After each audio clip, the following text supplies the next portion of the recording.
So let's take a second and let's come together before we do some more debriefing of what we've just read.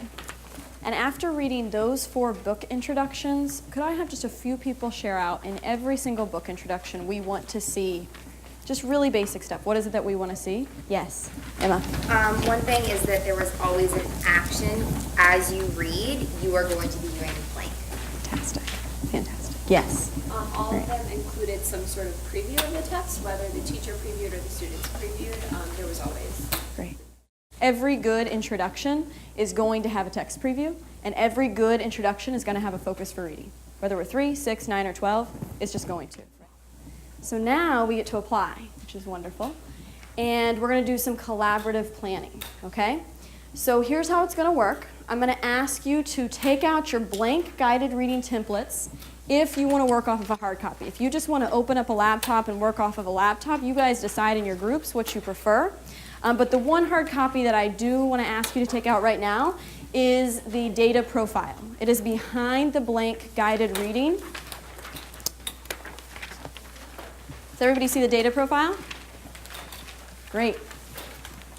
And this is where we're going to put it all together. We're going to craft an introduction with our team, and we are going to keep in mind the data and the bottom lines, and how those things should influence what we decide to include in that book introduction. Now, we've already done one step for you. We've chosen the text that goes along with this data profile because we've already had lots of practice. So you will see a text on your table that works, right? We used our little document. We looked at the strategies we needed. We are good to go.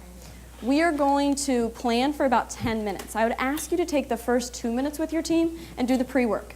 Right? Get the big ideas out. If they don't get, they won't get. Get those things out into the lesson and then start crafting that introduction. Good? Any questions? All right.